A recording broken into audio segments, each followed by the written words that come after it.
Hi guys, this is Professor Ariano. So today I'm going to show you guys the lecture slides for our last missed session on WMDs and nuclear deterrence. I'm going to try to keep this presentation short as I can. And with that, I'm only going to discuss two articles. Okay, two articles that I feel are very relevant for an unclassified environment, and I'm going to save the other articles for when we see each other again in a classified environment. Okay, so the two articles I'm going to talk about are these two here. As a matter of fact, let me put myself in presentation mode so you can see what I'm looking at. Okay, now the two articles are why the war in Ukraine won't go nuclear and a fight over Taiwan could go nuclear. Both of these are very relevant to our discussion because we are witnessing both of these events unfolding right now in front of our eyes.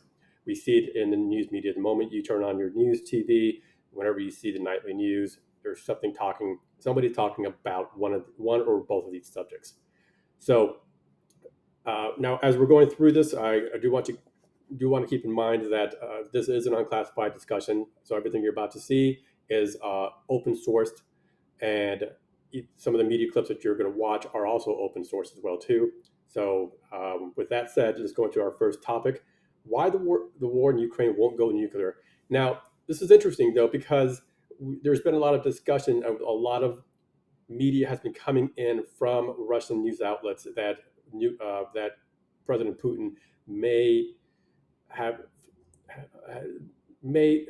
thought or talked about using nuclear weapons, but it's very unlikely that that would ever happen. And there's a couple of reasons why. We're going to get into that. But so let's start with the idea that we're looking at two completely different characteristic traits, two different presidents. On the Russian side, we have Vladimir Putin, who comes off as a little bit more complex and aggressive. And from the Ukrainian side, we have President Zelensky, who displays a more charismatic leadership. And I talk a lot about these leadership qualities in my leadership and management in the intelligence community course, because we also see this in our everyday lives. We see people who display leadership traits in ways that make sense to them. And for the Russian President Putin, feels like he may have to show a little bit more aggression in order to get his point across, especially with one that is trying to take over a country. Now, what does this remind you of exactly? Like this conflict with regards to Russia trying to take over and invade Ukraine and absorb it back into its country. So, in a way, it does kind of have similarities with China trying to take and invade Taiwan and then absorb it into its one nation, one China country as well. But think past in historical context. What other incidents can you think of that have similarities? Like, for example, uh, back in the 90s, the Iraq invasion of Kuwait, or even earlier than that in the 50s, it was North Korea's invasion of South Korea. So we'll talk about that a little bit later too. But there are some similarities here too. However, there are some major differences in the sense that North Korea didn't have nuclear weapons when it was invading South Korea, and Iraq didn't either, not at the time or ever. So the biggest difference is that this is a new era in the sense that we're dealing with nations of superpowers who have nuclear weapons. Ukraine does not, but Russia does. So here's a question for you guys. This is one that was posed in the article, but I'd like to talk about this later on too. What do you do with weapons that can destroy the world? This is a very vague question, a very open-ended question that can lead to long discussion. But this is a question that was brought up in the 1940s when the atomic bombs first dropped in Hiroshima and Nagasaki. The United States developed and dropped those bombs. They dropped those bombs in 1945. And the question was immediately asked, should we ever use this again? And what do we do with them? Because they realized that it caused a lot of devastation, and that incident in 1945, April of 1945, was the first time and the last time that a nuclear weapon was ever used in an armed conflict. And we're hoping it is the last time. But what's interesting is that you're going to see the statistics of how many nuclear weapons America has and how many Russia has compared to some of the other countries who have developed nuclear weapons and have an arsenal of warheads. So let's continue a little bit more. Okay, the Soviet Union developed their first nuclear weapon in 1949. So that was 4 years after we dropped ours in 1945. So it took me 4 years to understand the technology, put it together, and then actually start testing it too. And that was also because of increasing tension with the West. Now, what I'm going to show you guys is going to play out like a plot of a movie. So in June of 1950, North Korea invaded South Korea. And when that happened, Washington and its allies supported Seoul, but Moscow and Beijing were backing Pyongyang. So we have the United States who already have developed nuclear weapons, Russia, who just now started and have been testing nuclear weapons. We have these two superpowers that are getting themselves involved into a Korean conflict. And I'm going to ask you guys later on when we get together and we have a more classified discussion, why do you think both nations had an interest in the Korean conflict? And it's a very interesting piece too, because our next slide that I'm going to show you guys is it's a 5-minute clip. So any media I show you guys will be very short, under 5 minutes. I think there's about 3 of them. So there is something called a proxy war that I'd like you guys to look into. But the idea is that because we have two superpower nations with nuclear weapons who do not want to get involved in a major conflict, would rather involve themselves into a third country where there's already an existing conflict or not, in an effort to deter or derail the other nation's strategy. So get into that a little bit more. But for now, let's go into what happened with the Korean War. And this conflict with North Korea invading South Korea lasted for about 3 years. So earlier I said that the United States and Russia did not want to involve themselves because of what the consequences could mount up to. So as they were watching, they did support their respective nations, Russia with North Korea and the United States with South Korea. But they also kind of kept their hands off and allowed the Koreans to do what they needed to in order to continue. So they chose not to attack each other, keeping them fighting to the Koreans instead.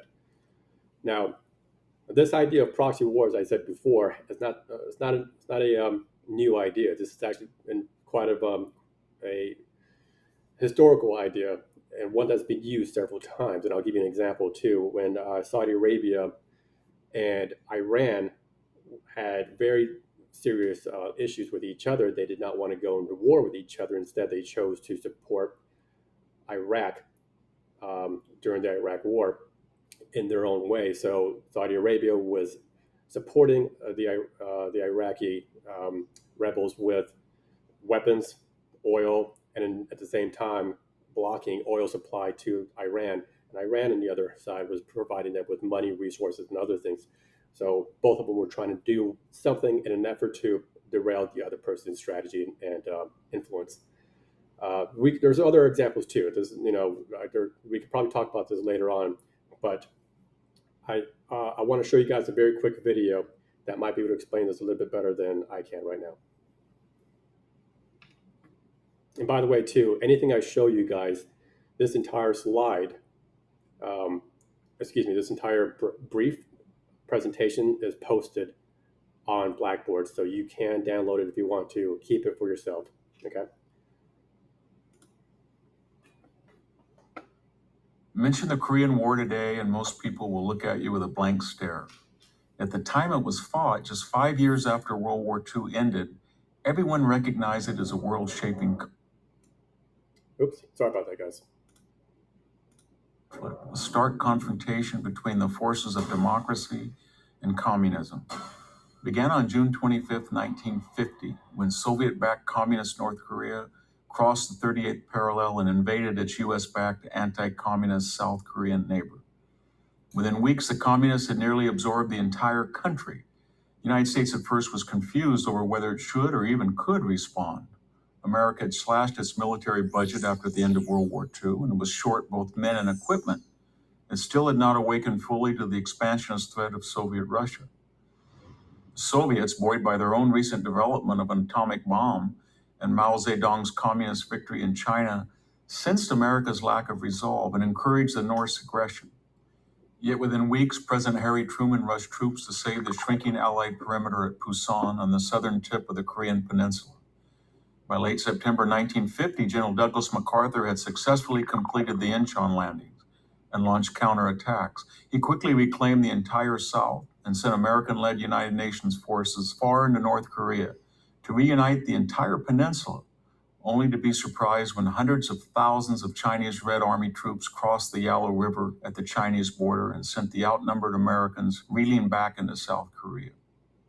Thanks to the genius of General Matthew Ridgway, who arrived to assume supreme command in South Korea in December 1950, over the next 100 days, U.S.-led UN forces pushed the communists back across the 38th parallel. The fighting was fierce. Seoul, the capital of South Korea, exchanged hands between communist and U.S.-led forces 5 times before it was finally secured. During the years 1952 and 1953, the war grew static, neither side able to deliver a knockout blow. Eventually, the conflict ended with a tense armistice in July 1953. For over the next 60 years, a Cold War persisted between the Stalinist North and what by the 1980s had evolved into the democratic economic powerhouse of South Korea. Over 35,000 Americans died in the Korean War. The war marked the first major armed conflict of the nuclear age, and one in which the United States had not clearly defeated the enemy and thus not dictated terms of surrender. Was fighting the Korean War and restoring the South without uniting the entire peninsula worth the huge cost in blood and treasure? The natural dividend of saving the South was the evolution of today's democratic and prosperous South Korea that has given its 50 million citizens undreamed of freedom and affluence, and has blessed the world with top-flight products from the likes of Hyundai, Kia, LG, and Samsung. South Korea is a model global citizen and a strong ally of the U.S., and stands in sharp contrast to the communist regime in the North that has starved and murdered millions of its own people and caused untold mischief in the world community. Had it not been for U.S. intervention and support to the South, the current monstrous regime in Pyongyang would now rule all of Korea, ensuring its nuclear-armed dictatorship even greater power and resources. The American effort to save South Korea also sent a message to both Communist China and the Soviet Union that the free world, under U.S. leadership, would no longer tolerate communist military takeovers of free nations. The resulting deterrence policy helped to keep the communist world from attempting similar surprise attacks on Japan, Taiwan, and Western Europe. Finally, the Korean War awakened the United States to the dangers of disarmament and isolationism, and led to the bipartisan foreign policy of containment of global communism that in 1989 finally led to the collapse of the Soviet Union, and with it, victory in the Cold War. The Korean War was an incomplete American victory in its failure to liberate North Korea and unite the peninsula, but a victory nonetheless, and not just from a military perspective, but from a moral one as well. The reason 35,000 Americans died in Korea was to keep at least half the Korean people free. Korea did not have a single material resource that would have benefited America. The Korean War merits more than a blank stare. It deserves to be remembered and studied with pride. I'm Victor Davis Hanson of the Hoover Institution for Prager University. Okay, so interesting video, and I hope that kind of explained a little bit more about how the Korean War started and what happened that led up to the Korean War, or rather the aftermath of the Korean conflict. Now, before we get back into the article too, I think it's important that we also discuss from a very simplistic perspective, what kinds of nuclear weapons exist and what they are, what their devastation can cause. There are different types. I think that what I'm trying to say is that there are different types of nuclear weapons, and the three of the most there we go, kinds of weapons of mass destructions are, first of all, the first one is pure fission weapons. Okay, this is the simplest one. This is this is the type of nuclear weapon that was dropped on uh, Hiroshima and Nagasaki, and you'll see a little bit later too that they're no longer called atomic weapons too. Those are terms that were used in the past. Now we just refer to them as nuclear weapons. The second one is a boosted fission weapons, and these weapons achieve double the destructive power of the fission weapon. Uh, ex- Atom splitting explosion by augmenting it with a bit of fusion fuel, which enhances the reaction. The last one is the most devastating one, and this is the one we are probably um, the one we have heard about maybe growing up, and that was the hydrogen bomb, but it's no longer referred to as a hydrogen bomb. These are called now state thermonuclear weapons, the most destructive type of nuclear weapon. These warheads use a fission or boosted fission reaction to set off a pure fission reaction, resulting in up to 100 times increase in destructive power. Go ahead and read the rest of it.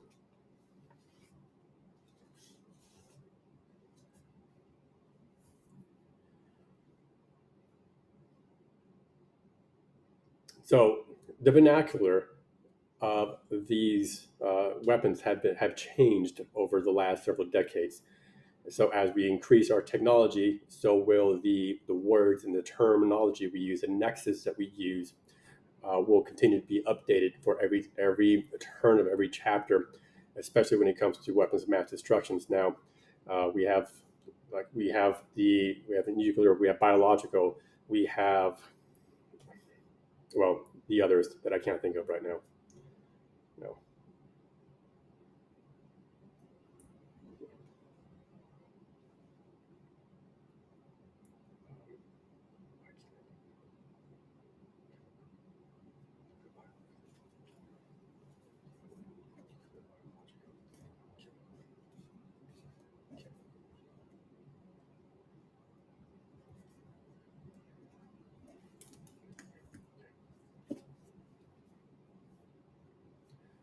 Okay, so the nexus, the terminology of this idea will continue to be updated. And for every turn and every chapter of weapons of mass destruction, we will find it eventually within the next couple of decades that will probably add more to the the definition of nuclear weapons and weapons of mass destruction. For example, what we have now is CBRN, right? Chemical, biological, radiological, and nuclear. These are all the terms under the umbrella of weapons of mass destruction.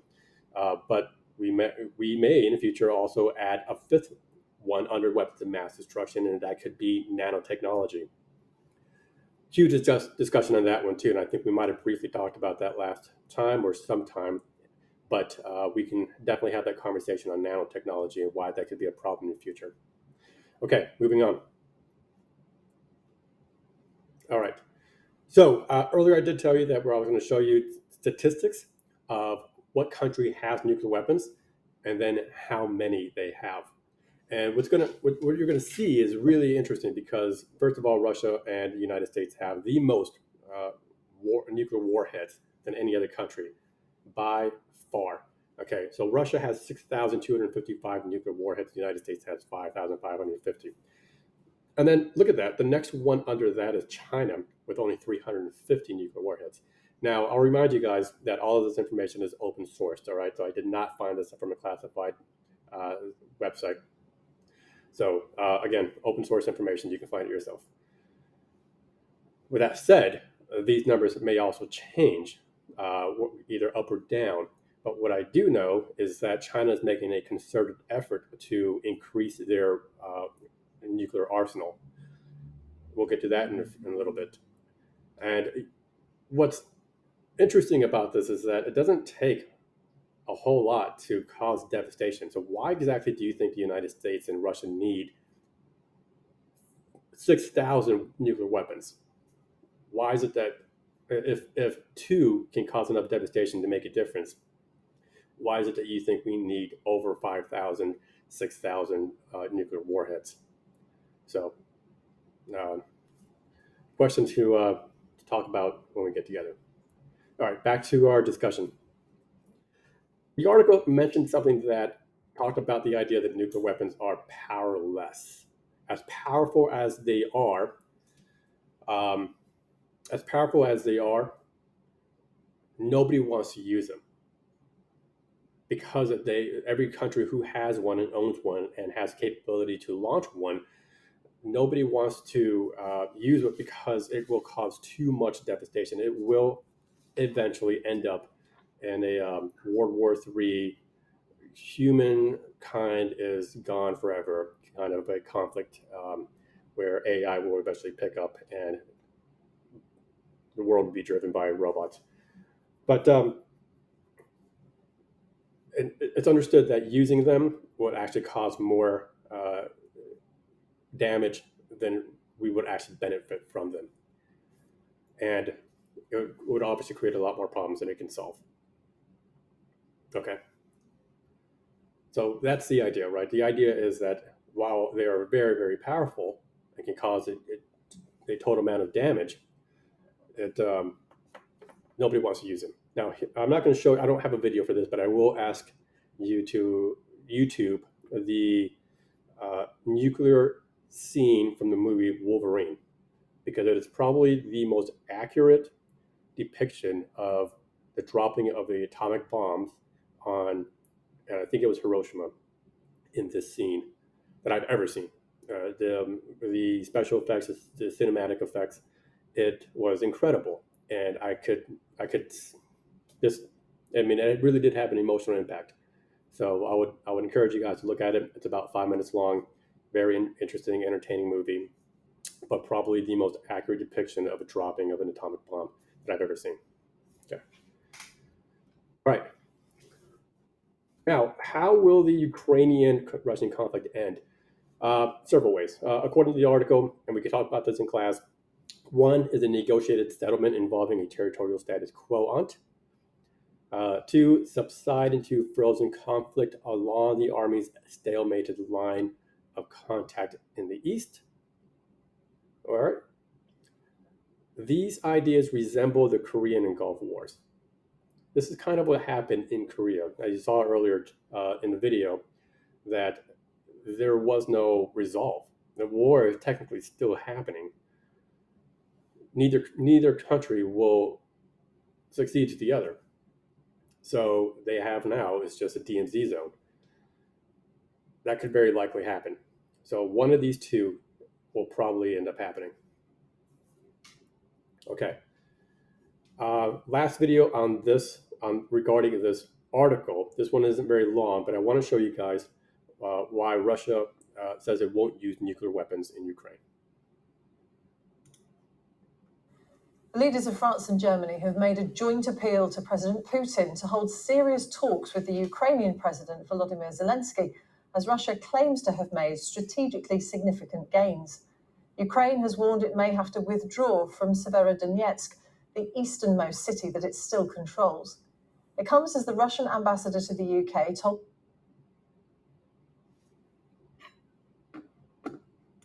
BBC that Moscow will not use tactical nuclear weapons in the battle for Ukraine. Our World Affairs correspondent Caroline Hawley reports. Russian forces in action in eastern Ukraine, where they're making advances. Moscow says its forces have captured the town of Liman, an important railway hub, and the key city of Severodonetsk is now in its sights. If the occupiers think that Liman and Severodonetsk will be theirs, they are wrong. Donbass will be Ukrainian. But this is the kind of firepower Russia is bringing to bear on the region, and after 3 months of war, Ukraine wants more help from the West to resist.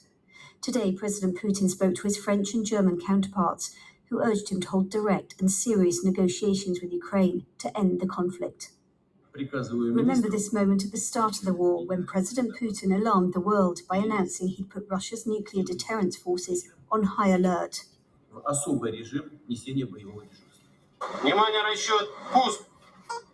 Russia has the world's biggest nuclear arsenal, and this exercise just before the invasion involved nuclear weapons. But the BBC's been told it's unlikely to use them in Ukraine. Do you believe that there could be the use of a tactical nuclear weapon in the war in Ukraine?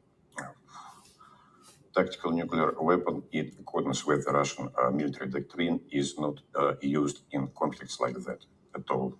So you do not believe that will happen? I don't think so. Can you categorically say it will not happen? We have a very strict prohibition on the issues of the use of tactical nuclear weapon, and it is mainly when the existence of the state is endangered. It has nothing to do with the current operation. But Russia does still want to display its military might to the world. Here, a missile is test-fired that President Putin says can travel at 9 times the speed of sound, its range over 600 miles. The images released today by Russia's defense ministry carry a message of the potential reach of its destructive power. Caroline Horn, BBC News. Okay. Leaders of France and Sorry about that. Okay. Now, the reason why I wanted to bring that up first too, and you'll see the caption that says Putin is no exception, it's because earlier when I talked about the charismatic leadership trait that Zelensky carries, and the complex and confusing and maybe the aggressive trait that President Putin displayed. Well, I'll give you some examples of some other presidents that display kind of similar ideas. So Harry Truman and Lyndon B. Johnson, both of them, were engaged with nuclear talks, both domestically with politicians, trying to understand when it's okay to use it legally, when they shouldn't, or what should they do with nuclear warheads if they know the devastation. And at the same time, we also have Joseph Stalin and Mao Zedong. Joseph Stalin, who died in 1953, I believe, was already well understood. He was in position to understand the devastation of what nuclear weapons could do to the world. So as a leader of the Soviet Union at the time, he himself was reluctant to use it. So my point is that while these two presidents on the left, Harry Truman and Lyndon B. Johnson, are more homespun politicians, the ones on the right are mass-murdering sociopaths, all of them rejected the idea of nuclear weapons in battle for excellent reasons. Okay, so I mean, kind of keep that in your mind, and maybe it will help generate some ideas for discussion during our next class. Okay, now the idea of conventional war is unlikely to happen. Why, though? Okay, because we had wars where military uniforms were facing off against each other. We did that with the United States against Japan, the United States against Germany. These armies had uniforms that displayed a flag and had a reason to fight against each other. And a lot of that has kind of subsided to unconventional warfare, that much of what we've seen over the last 4-5 decades, perhaps, maybe even longer than that. But instead, we might see now more limited conventional wars like the conflict in Ukraine. Now, why do I say that the return of conventional war is unlikely? Well, we understand that wars cause extraordinary death, destruction, and turmoil. It's also problematic because they served a practical function, and here's why. They were the mechanism by which the international system rebalanced itself, reallocating global status, privilege to bring them into line with the underlying distribution of material power. But now we're introducing conventional warfare would now introduce nuclear weapons, and that changes the ballgame completely. The United States had it, and they're the only ones who've ever used it in an armed conflict in 1945. But now we saw, as I displayed earlier, I think there were 7 or 8 other countries who now carry the capabilities to launch a nuclear weapon and use it on another country. So conventional warfare isn't going to look the same anymore. It's going to it's going to be very different. So what would they call a limited conventional war will include civilians as well too, especially in the United States. Okay.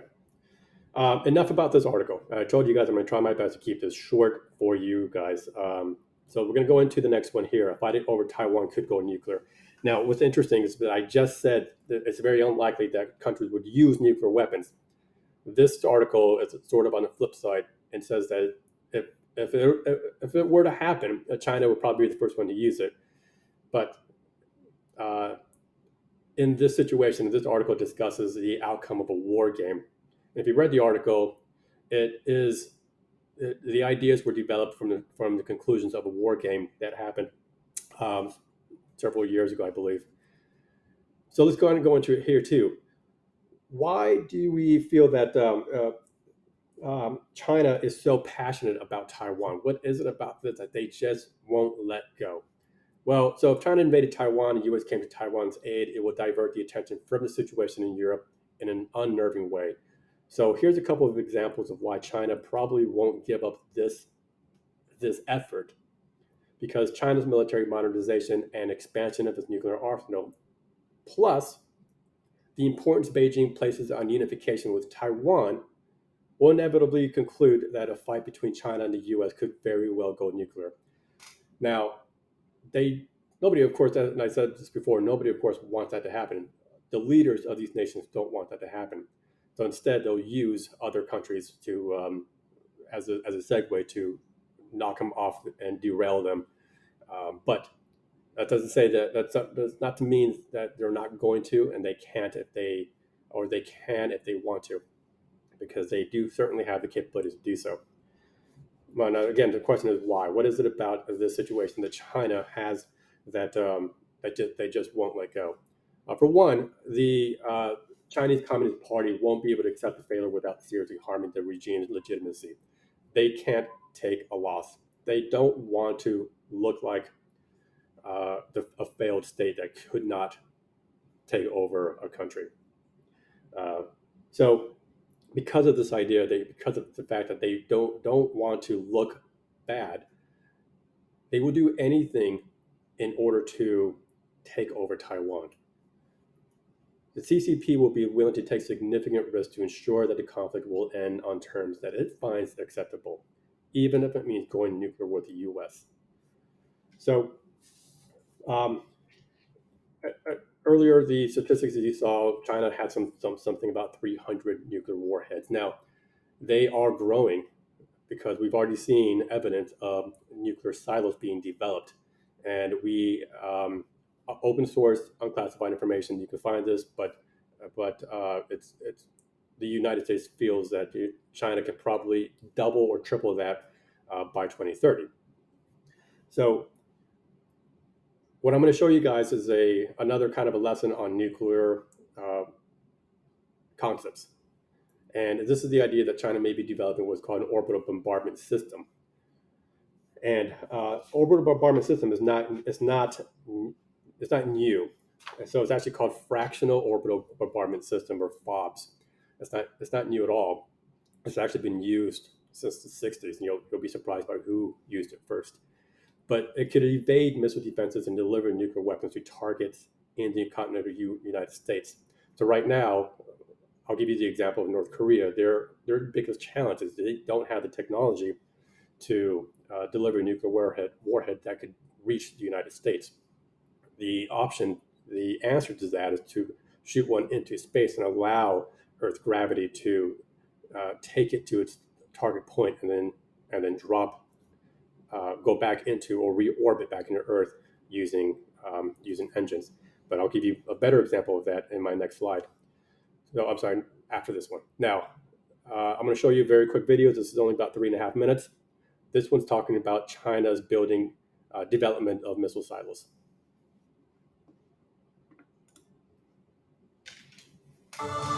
We do have some breaking news. There are satellite images, and what they appear to show is rapid construction at several suspected silo fields in China that could eventually launch nuclear weapons. All of this as the country is also significantly bolstering its military capabilities. CNN's Kylie Atwood with us on this. Okay, tell us what these pictures are showing that have American officials so alarmed.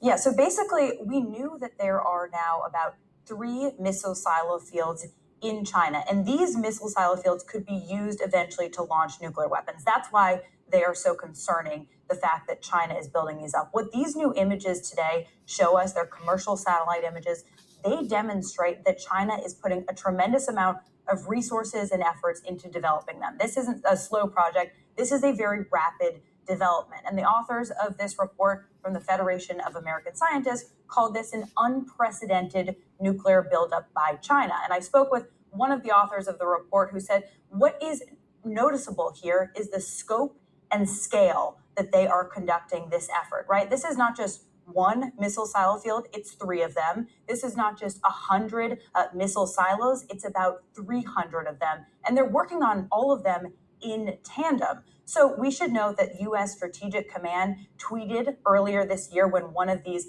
missile silo fields was discovered, noting that the world was just learning about, quote, this growing threat and the veil of secrecy that surrounds it, because China really hasn't said a whole lot. We have asked the Chinese government for comment on these new images. They haven't yet said anything. We should note it should take a few years for these missile silo fields to be completed, but the context here is China is continuing its military buildup across many fronts with these hypersonic missiles and the like. So this is getting American officials concerned. They are noting what they are doing. And of course, the question is, how does it or will it change what the U.S. is doing on its military front? You said secrecy. It's not like they're hiding it. If they're trying to hide it, they're not doing it well. These are commercial satellites, big things. It seems like they want the world to know. That's right. And they're in open spaces. There's not forests that are covering them. But what they are doing is they're putting these structures over the actual silos themselves. So we can see what's happening, but we can't see the details of the construction. My colleague Kylie Atwood has been reporting this morning new satellite imagery showing what analysts describe it as an unprecedented nuclear buildup in China. Not one new silo field, it's 3, and not just a few new missile silos, it's hundreds. How worried should the U.S. be of a nuclear-armed China, and what should President Biden and Congress do about it? Look, I think that the nuclear buildup is concerning, but it's also exactly what you would expect from a rival, and it's actually how we get to nuclear deterrence. I don't think it means that we need to have widespread alarm. I don't think it means that we need to be building more of a nuclear arsenal ourselves. We need to be investing in the technology that can keep us safe, and we need to make sure we're making the right investments in our defense budget so that we're actually getting the technology and capabilities we know we need instead of these legacy systems that cost a lot of money, but frankly, don't keep us more secure in what the world looks like right now. Okay, interesting, right? So we'll talk about that again next time we get together. But what I said earlier was there was a system called the Fractional Orbital Bombardment System, right? FOBS. And what that is, this is a diagram of what FOBS and ICBM's capability have on, its capabilities, okay? And what you'll see is that from a launch site, a FOB can continuously move around the Earth, while ICBM cannot.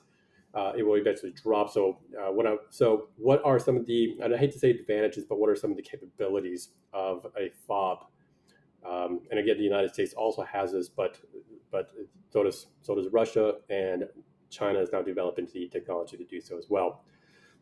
So a fractional orbital bombardment system is a warhead delivery system that uses low Earth orbit towards its target destination, and just before reaching the target, it deorbits through a retrograde engine burn. So some of the capabilities that it has: one, it has no range limit, so it can continuously orbit Earth using gravity, and eventually when it's ready and when the nation decides it wants to reorbit Earth and it hit its location, it's just a matter of clicking a few buttons and reaching the warhead's technological capabilities. Second, its flight path will not reveal its target location, which is very concerning. And then third, warheads could be directed to North America over the South Pole, evading detection by NORAD's north-facing early warning detections systems. So that is a fractional orbital bombardment system. Going back to the article, the war game that we were talking about earlier too, a recent military war game illustrated that both countries, U.S. and China, would face operational incentives to strike military forces on the other's territory. They were intended to avoid escalation. Now, during these war games, if you've ever been involved in one, I've been involved in several. They're very, very interesting. They're not meant to understand who can win, who can lose. Okay, I can share you guys a funny story about how the United States Marines and United Kingdom Royal Marines were in the middle of a war game, and suddenly the rumors got out that the UK Royal Marines kicked the US Marines' ass. It's so much so that they had to stop in the middle of the war game and kept resetting itself. Now, that's not true. There's no winners, there's no losers. There are only outcomes. Like there are categories of where can we go, what can we do better, what can we do in this situation. So, and in this case, what happened was that China attacks. So these are steps that could likely happen should China want to invade Taiwan. And this is how the United States responded in the military war game. First, China attacked Guam, a key U.S. military base in the Indo-Pacific region. The United States retaliates by targeting Chinese military ships in ports and surrounding facilities. That wasn't enough. But here's the thing. I'm going to stop here before I go to the next one, too. They were attacking and hitting these bases along the beach, along the coast. But in an effort to try to de-escalate, and that's how each nation were hoping that the other nation was feeling. In fact, though, whenever the countries were retaliating against each other, each nation were actually beginning to feel that it wasn't enough, that their damage to their country was a personal hit to their homeland. So then the United States strike that targets in mainland China, like Beijing, for example. And then China responds by attacking sites in Hawaii. Which at that point, then it just escalated. And that was the whole point, was to try to de-escalate the situation. So what can we do to mitigate these outcomes? Well, anyways, before that, it was necessary to understand, we have to understand that China found it necessary to threaten to go to nuclear war from the very beginning of the war game. From the start, they were already threatening every country that if you interfere with our plans, we may strike at you with nuclear weapons. Where have we heard that before? We're pretty sure we heard that coming out of Vladimir Putin's mouth. And then, furthermore, at times, China's concerted efforts to erode Washington's, and I meant to say Washington's will, received more attention than the actual invasion of Taiwan itself. So at times, they put more focus and attention in trying to weaken Washington's will and motivation than the idea of trying to just take Taiwan itself. They put more energy, more resources into trying to weaken Washington's strategy than actually taking over Taiwan. Okay, so almost done here, guys. What were some of the lessons learned? Improvements for the United States following the conclusion of the war game. 1, commit to maintaining its conventional military superiority by expanding its stockpiles of long-range munitions and investing in undersea capabilities. 2, conduct offensive operations inside the first and second island chains, even while under attack. 3, develop an integrated network of partners willing to contribute to Taiwan's defense. And then lastly, the U.S. should deepen strategic and operational planning with key partners to send a strong signal of resolve to China. Something that perhaps China doesn't have or have as much. We have a lot of key partners that we partner with. China can partner with North Korea and Russia, and perhaps other nation states that carry nuclear weapons as well too. So I'm going to leave it at that, guys. That's it for today. I don't want to continue taking up any more of your time, so we'll continue this conversation in class. And with that said, I do want to leave you guys with one funny article that could probably bring up a chuckle. I found this earlier this week, and I thought that I'd share it with you guys. This is off the Duffel blog. And if you don't know the Duffel blog is a satirical news editorial website. So this is all made up, okay? But I thought you guys would think this is funny. But when Putin warns Russia to stop giving weapons to Ukraine. So tensions continue to rise in Ukraine after Russian President Vladimir Putin warned Russia to stop providing weapons to the Ukrainian military. You guys can read this, okay? Go to the website, Duffel blog. Putin warns Russia to stop giving whatever, okay? So I thought that was kind of a fun way to end this. Thank you very much, guys. I appreciate staying with me. I really do. And with that, I'm going to let go And I hope you guys have a wonderful evening or a wonderful day, whenever it is you might be watching this. I'll see you guys soon.